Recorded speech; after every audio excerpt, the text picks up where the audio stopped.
Welcome back. These games are not fantastic hockey in general. And this is that time of year where I'm reminded, and I've even said this in videos, but I think seeing it is something different than saying it. And it's that I don't know if teams care at all about playoff seeding. It's just we've made the playoffs, and then you're all about resting players. Players who do play might not throw some of the checks they otherwise might, that kind of thing. But yeah, I'm here to talk about what we saw tonight in the NHL. So we'll start off with Chicago-Montreal. Soderblom versus Montembeault. I almost said versus Montreal. Gallagher can't bury an early chance. Strong forechecking by the Habs. The Habs press at 2.5 minutes. 5 minutes in, though, the only shot on net belongs to Chicago. Then at 6 minutes, Newhook buries one on a pass from behind the net. It's Demidov with the assist. It's his first NHL point. Armia with the other assist. Everything is well in Montreal. Montreal presses for another. Chicago then gets some pressure at 9 minutes. The shots are 3-2 Montreal with 7.5 minutes left. And at 13:32, this kid can score. Demidov gets a goal from the doorstep. Matheson with the assist. Demidov with a goal and an assist in the first 13.5 minutes of his NHL career. Montreal's up 2-0. The crowd's going crazy. Things are good. Donato has a wraparound that saved. The Habs press with 3.5 minutes left with 2:44 left. Chicago gets a power play, and they score on it at 18:40. Bertuzzi roofs a cross-ice pass to make it 2-1 in favor of Montreal. Nazar and Bedard with the assists. Suzuki then nearly answers. I'm just going to say, too, that players age 20 and younger in the National Hockey League right now, Connor Bedard is the leading scorer. I saw that on a stat line tonight, and I thought, hey, I'll mention that in the review. So here we are. It is 2-1 in favor of Montreal. Suzuki nearly answers, but it stays 2-1 after the first. Had to pause and let Shadow out before he starts yelling. Second period, Dvorak has a net feed that's blocked. Kaiser prevents a goal by Montreal that would have made it 3-1.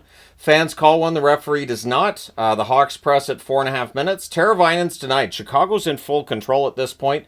Chicago ends up drawing a power play. That's killed off. Montreal then gets a power play, so Chicago kills that one off as well. There's a near miss for Bertuzzi on a rush. We get a power play for the Habs. That's killed off. And then with 3:26 left, Chicago gets another power play. And they score on this one. It's Nazar. It's a one-timer to tie the game. Teravainen and Rinzel with the assists at 16:41. That Sam Rinzel looks good. Hawks then press with a minute and a half left with 12.8 seconds left. There's a power play for Montreal, so it's 2-2 after the second period. Third period, Demidov to Newhook, near miss there. The Hawks do finish the kill. Shots are 2-1 Chicago at 4 minutes. And at 5:39, Reichel buries one on a fast break to give Chicago their first lead of the game. Slaggert and Ryan Green with the assist. Ryan Green with his first NHL point. There have been so many signings. So many guys are coming into the league right now. This is that time of year where I'm like, you know what? I'm not going to be able to catch all of them. So, yeah, Ryan Green with his first NHL point. Nazar has a rush chance. That's held. Shots are 5-2 Chicago at the half. Demidov has a rush chance. That's saved. Habs press with 7 minutes left with 3:48 left. Montreal gets a power play, and they score on it. At 17:03, Slavkovsky tips one through Soderblom into the net. Caulfield and Hudson with the assists. It's a 3-3 tie. The Hawks press with a minute and a half left. We go to overtime. In the overtime, the Habs controlled early. Rinzel's denied. The Habs take over. They set up. We end up going to the shootout. In the shootout, Nazar with the winner. Chicago upsets Montreal and prevents them from clinching a playoff spot. So if you're a Columbus fan, tonight you're a Chicago fan and you're happy. 4-3 shootout victory for Chicago. They go to 24-46-11 with the win. With the shootout loss, Montreal 39-31-11 on the season. They need 1 point against Carolina to clinch, or Columbus to not win both of their remaining games. Those games remaining for Columbus are definitely winnable. This race is not as over as it looked 48 hours ago. Shots on net, 9-6 in the first for Chicago, 9 apiece in the second, 5 apiece in the third. I was surprised Montreal didn't get more. Shots were 2-1 Chicago in the overtime. Chicago outshoots Montreal 24-21 in this one. Power play, Chicago 2 for 3. That power play is good. Montreal 1 for 4. The hits, 25-12 Chicago. Soderblom saves 18 out of 21. Montembeault saves 21 out of 24. All right, next up, Dallas and Detroit. I'm very concerned about Dallas. I'm just saying Dallas is not playing. And I know there were guys rested tonight, but not a ton of guys rested tonight. So, Ottinger versus Talbot, net feed to Duchesne, near miss there. Shots are 2-1 Detroit at 3 minutes, and at 4:27, Johansson goes glove side from the high slot. Larkin and Berggren with the assists. A lot of these goals were in a very similar spot for Detroit, and Ottinger didn't have an answer. Then at 7:15, a goal that was initially given to Jamie Benn. It was number 400. However, Bischel's the last one to touch the puck as it crosses the goal line. So last I looked, it's Bischel's goal. Ben stuck at 399. It would have gone in if Bischel didn't touch it. Bischel gets that one from Ben and Rantanen on a rush. The Wings press to respond. Shots are 7-3 Detroit at the half. We get a power play for the Wings. That's killed off. And at 13:52, DeBrincat scores to make it 2-1 Detroit. The assist to Kane and Kasper. Wings press with 3 minutes left. They're up 2-1 after one. Second period, early press by Dallas. We get a power play for the Stars. That's killed off. Shots are 4-0 Dallas at 4.5 minutes. Stars go back to the power play. That's killed off as well. Stars press after it ends. And then at 8:58 on a face-off win, Dodonov deflects one in. Hintz with the assist. And so the game is tied at 2. Then there's a delay game call. That gives the Wings a power play, and Dallas scores shorthanded. Blackwell from Steele and Ceci at 11:25. Talbot then with a bit of an oops, Talbot with a bit of an oops that led to this, as in he goes behind the net, does not play the puck, doesn't get it, and then Dallas makes him pay and buries that one in close. There we go. Then the Stars finish the kill. Kasper has a wrister that's held as the Wings press, and it is 3-2 Dallas after 2. Third period, Hintz prevents a goal by the Wings, but he doesn't prevent this one. At 1:15, Berggren buries a cross-ice pass. Raymond and Seider with the assists. We then get a power play for Detroit, and they score on it.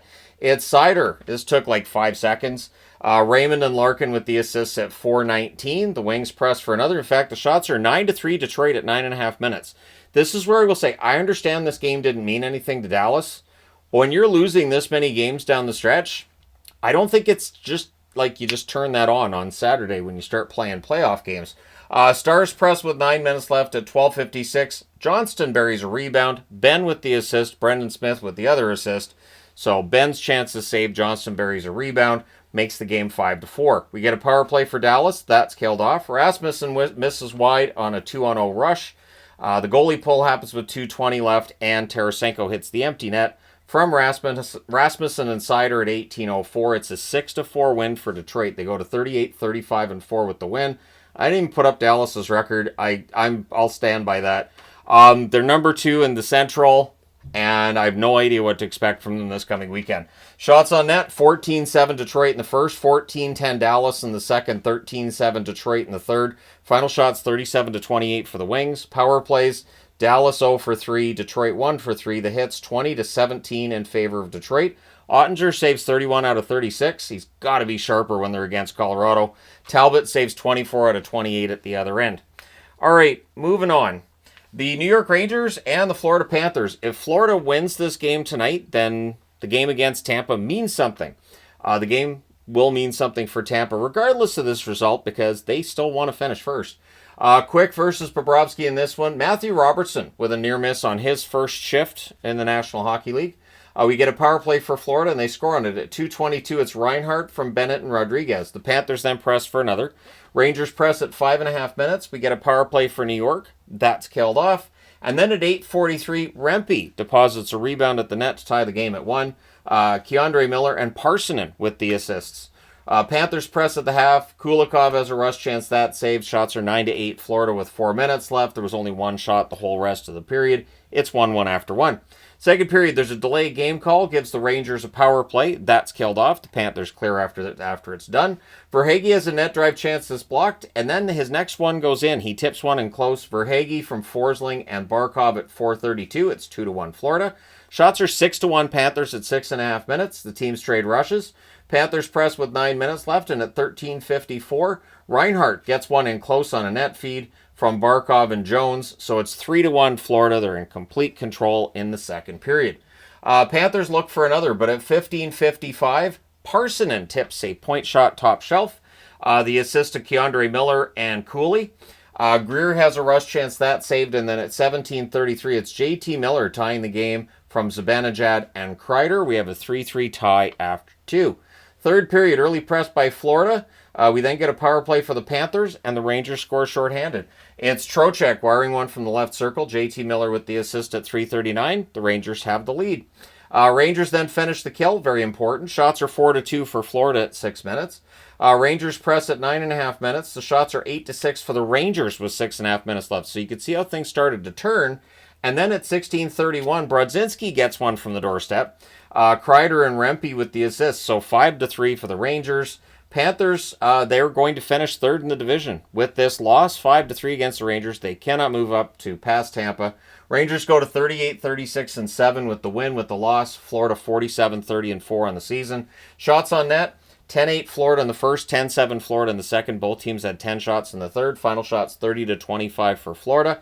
Power plays, Rangers 0 for 2, Florida 1 for 2. The hits 31-9 for Florida.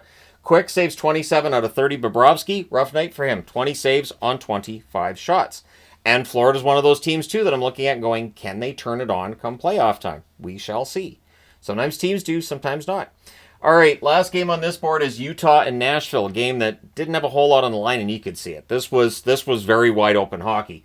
Villalta versus Saros in this one. Villalta, goaltender who's had, I think, a couple of appearances before, has not had a victory in his appearances prior to this. Early press by Utah. Stamkos has a rush chance kicked aside. We get a power play for Nashville, and it becomes 1 minute and 39 seconds of 5-on-3. That's too much. And just before the 5-on-4 is done, so they don't score during the 5-on-3, but towards the end of the 5-on-4, O'Reilly scores from Forsberg at 6:10 to make it 1-0 Nashville.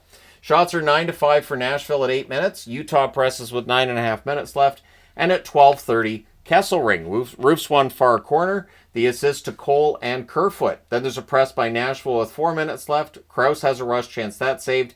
And at 18:21, Bukestad puts one past a screen from the left circle to give Utah a 2-1 lead. The assist to Kerfoot and Stenlund. With 1:22 left, Utah then gets a power play.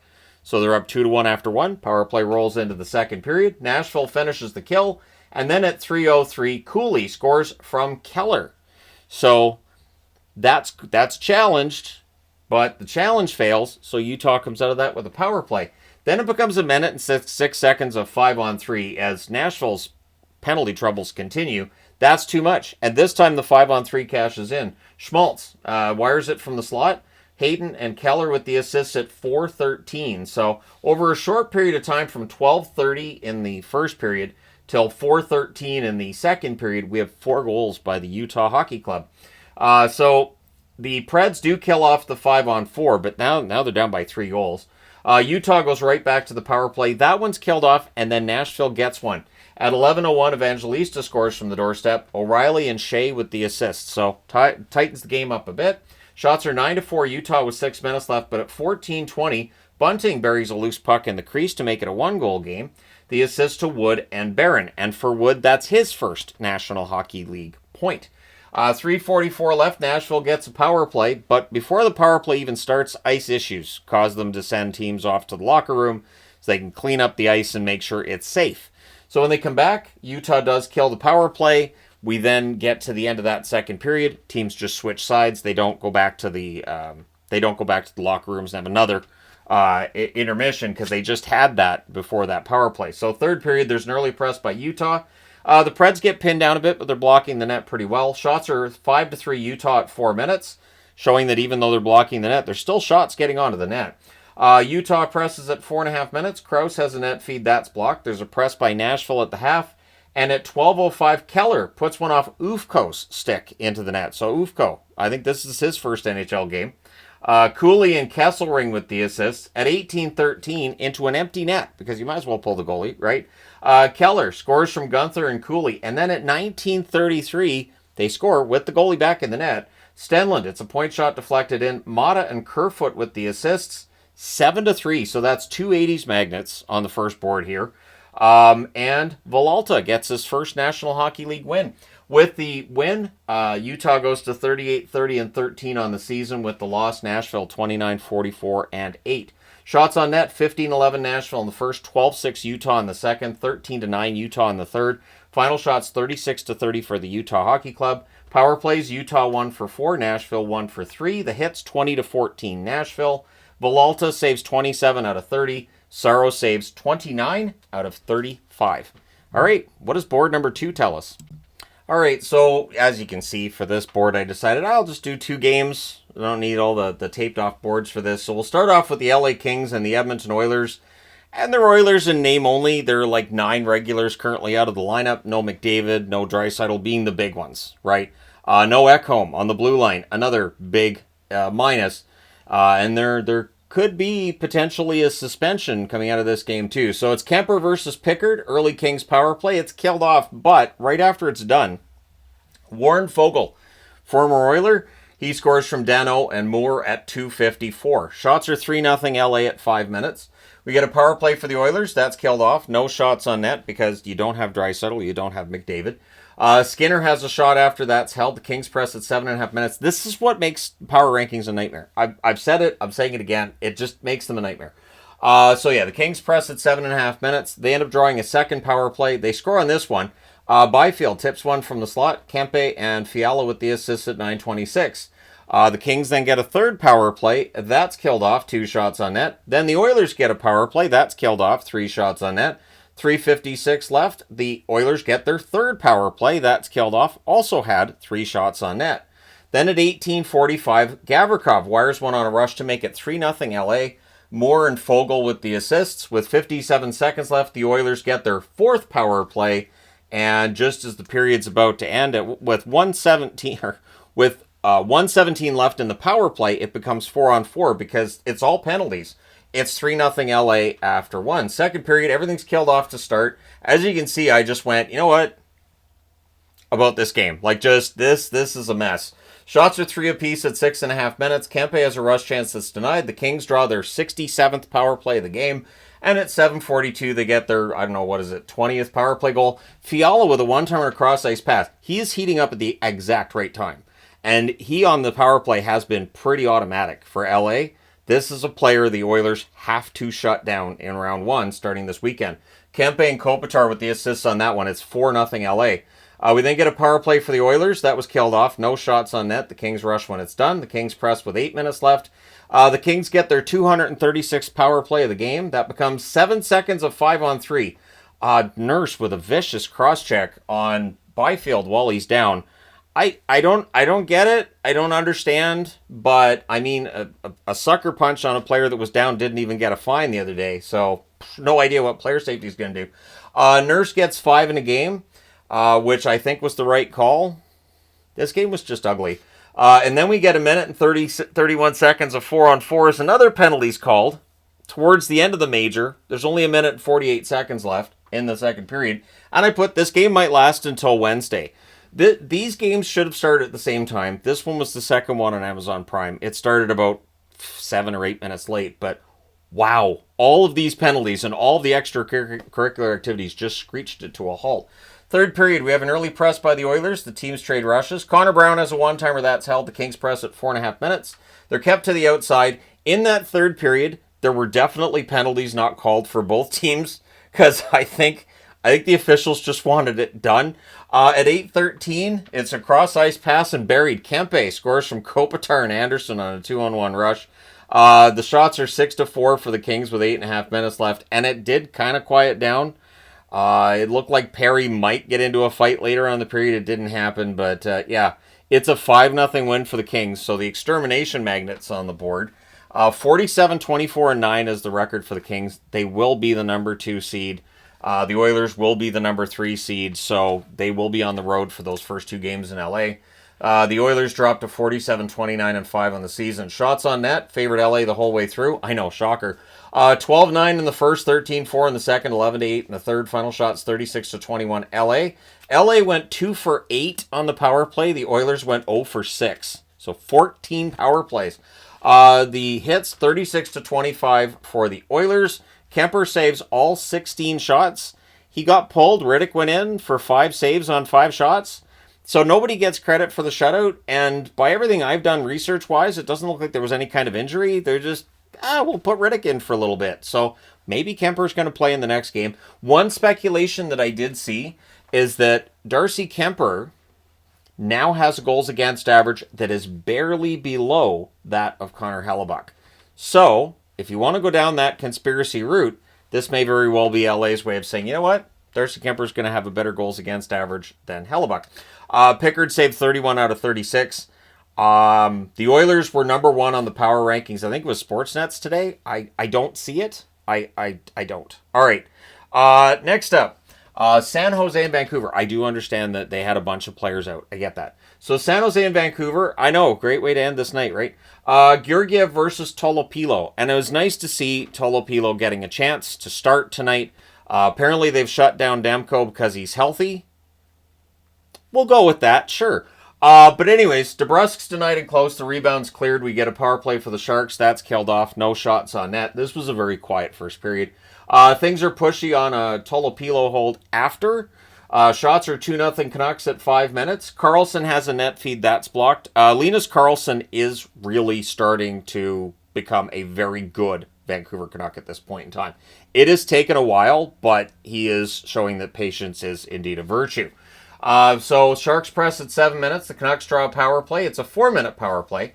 Liljegren gets dinged up on a shot block. Everything gets killed off there. There were 5 total shots by my count on that power play, and they were all in the first half of the 4 minutes too.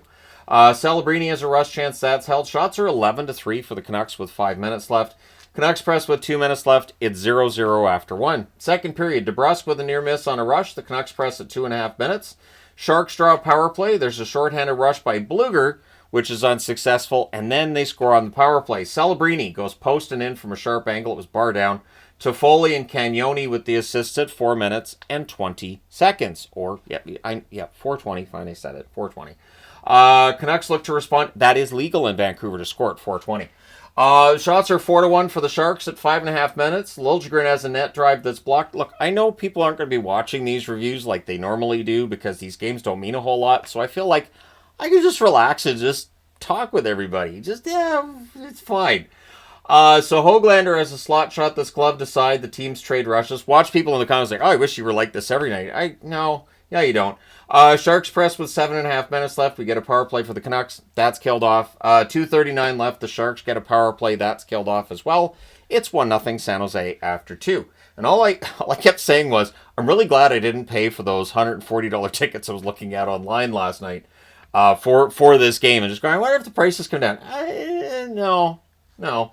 Third period, early press by Vancouver. Thrun has a shot that's blockered aside. Sharks press at 3 minutes. The Canucks draw a power play. That's killed off. 2 shots on net. Delay a game gives the Canucks their 5th power play. That's killed off as well. No shots on net. The Canucks are missing some key guys right now too. Let's just be honest, right? So that definitely affects their power play. Celebrini has a rush chance. That's held. And then at 9:03, Linus Carlson. He backhands one Roof on a 3-on-2 rush. Bluger and O'Connor with the assists. It's a 1-1 tie. Carlson then has a wraparound that won't quite go. Sharks clear, but there's Linus Carlson around the net again. Shots are 8-4 for the Canucks with 8.5 minutes left. Hughes has a wrister that's caught and held. The Canucks have a 3-on-2 that misfires. The Canucks press in the final minute. We're going to overtime because you need extra time. Is this what you need? The overtime, the Canucks control early. Suter has a net drive that's saved. The teams trade turnovers.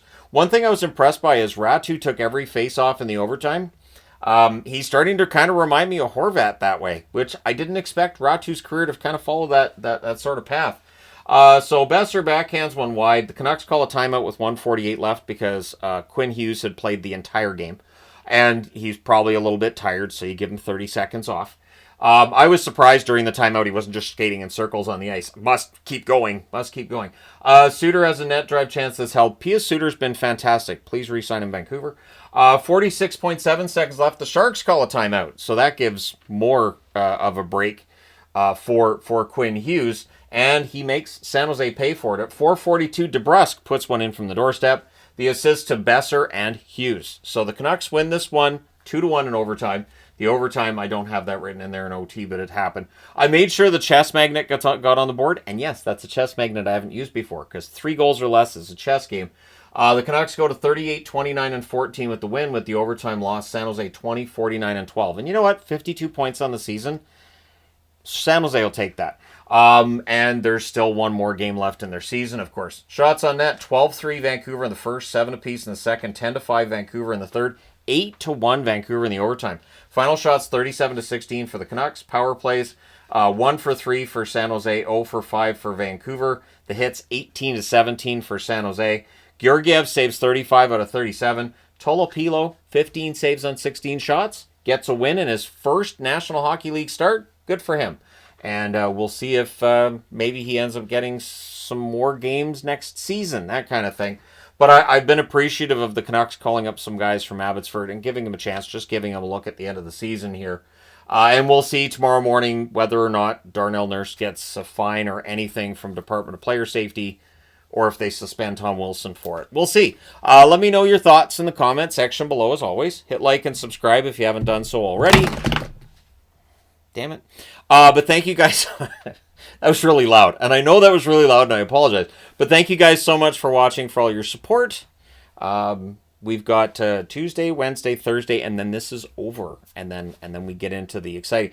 I think part of what makes this hockey a little bit harder to watch is knowing that on Saturday, in 5 days, the hockey is going to be absolutely bonkers, fantastic hockey. And this feels almost preseason-esque in some places. But thank you guys so much for all your support. And yeah, the reviews from here are going to be very much like this. So thank you guys for your support, as I said. I will talk to you again soon. And before anybody asks with this hat, I got this hat before I even met Yvonne, so that's over 8 years ago. And I have no idea where to even get this anymore. So it's you can see it's a New Era hat. I don't think you can find it. But good luck. But thanks for your support. I will talk to you again tomorrow.